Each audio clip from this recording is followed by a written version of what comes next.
नमस्कार। आज हम बहुत दिलचस्प विषय पर बात करने वाले हैं, महात्मा गांधी का साबरमती आश्रम और खास तौर पर वहाँ की आर्थिक व्यवस्था। हाँ, और इसका आधार है गांधी जी का अपना लिखा हुआ दस्तावेज आश्रम का अनुमानित व्यय। बिल्कुल, ये कोई मामूली हिसाब किताब का पर्चा नहीं है। ये तो एक तरह से दिखाता है कैसे पूरा समुदाय चलता। सही बात है, मतलब सादगी, आत्मनिर्भरता और पूरी पारदर्शिता, और ये सब सिद्धांत इसमें दिखते हैं। तो आज हम इसी की गहराई में उतरेंगे, देखेंगे कि इस बजट से क्या खास बात निकल कर आती है।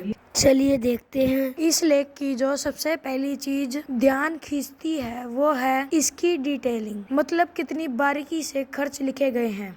हाँ, ये वाकई में ही असाधारण है। आमतौर पर हम बजट में मोटी मोटी चीजें देखते हैं, लेकिन यहाँ तो अनाज, दाल, सब्जी, नमक, तेल, कपड़े, साबुन, स्टेशनरी की दवाइयाँ, यहाँ तक कि मेहमानों पर कितना खर्च होगा उसका भी अंदाजा है। बिल्कुल। सोचिए, करीब 40-50 लोगों के समुदाय के लिए इस तरह की प्लानिंग कमाल है। ये जो पारदर्शिता है, इसका मकसद सिर्फ खर्च काबू में रखना था कि कुछ और ही था? आपको क्या लगता है? मुझे लगता है ये सिर्फ कंट्रोल की बात नहीं थी, यह एक सामूहिक जिम्मेदारी की भावना जगाने जैसा था। अच्छा, कैसे?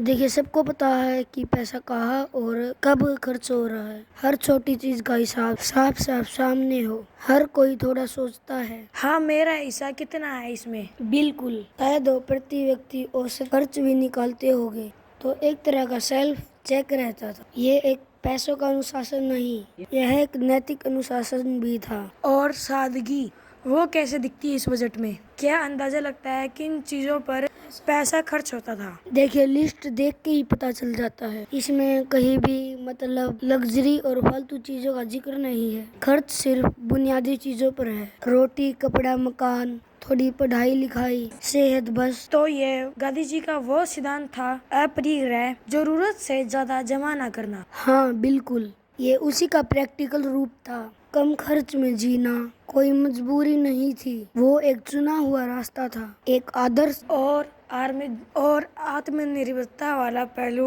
क्या ये आंकड़े दिखाते हैं कि आश्रम अपनी जरूरतें खुद पूरी कर रहा था, बाहर के बाजार पे कम निर्भर था? हाँ, इसका इशारा तो मिलता है। जैसे अब खेती या सब्जियों पर अनुमानित खर्च देखेंगे तो शायद वह कम लगेगा। इसका मतलब हो सकता है कि ये चीजें आश्रम में ही उगाई जाती थी। आश्रम के लोग खेती करते थे, चरखा चलाते थे, अपना काम खुद करते थे। वो श्रम का सम्मान भी होता था। एकदम सही। तो ये बजट एक तरह से आत्मनिर्भर जीवन का गणितीय रूप। लेकिन एक सवाल मन में आता है, क्या ये इतना आसान रहा होगा सबके लिए? ये सादगी, ये अनुशासन कोई चुनौतियाँ नहीं थी? ये दस्तावेज तो एक अनुमानित बजट है, तो इसमें रोज की मुश्किलों का जिक्र शायद ना हो, पर हाँ, हम अंदाजा लगा सकते हैं अलग अलग माहौल से लोग आए होंगे। उनके लिए ये सिर्फ सादा जीवन, ये सामूहिक रहना आसान तो नहीं रहा होगा। पर चुनौतियां तो जरूर आई होंगी।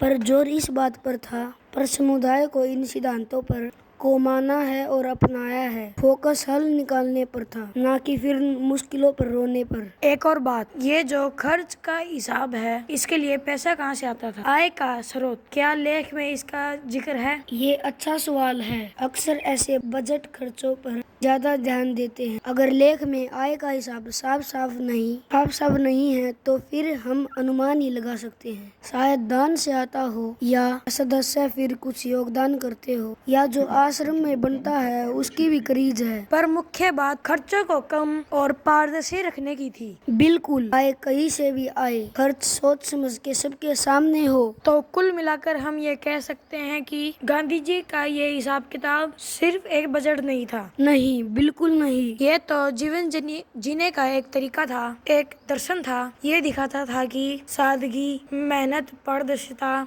सेवा, ये सिर्फ बातें नहीं है, इन्हें जमीन पर उतारा जा सकता है। इस पारदर्शिता मतलब कम जरूरतों वाली जीवन शैली, सिर्फ खर्च ही कम नहीं होता था, बल्कि एक अनुशासित, एक संतुष्ट, आपस में जुड़ा हुआ समुदाय बनता था। हर खर्च जो चाहे अनाज का हो या बहुत सोच समझ कर लिखा हुआ था। ये दिखाता है कि वो आत्मनिर्भरता, अपने पास जो संसाधन है उनका कितना सम्मान करते थे। सचमुच ये हमें याद दिलाता है कि ईमानदारी और सादगी से अपने साधनों में रहकर भी जीवन को सार्थक बनाया जा सकता है। और ये सोचने पर भी मजबूर कर, अगर आज की दुनिया में हम अपने पर्सनल बजट में या अपने समाज में, संस्थाओं में खर्चों को लेकर ऐसे ही मतलब कट्टर किस्म की पारदर्शिता रखे और जरूरत और चाहत के बीच का फर्क इतनी गंभीरता से करे तो उसका क्या असर पड़ सकता है।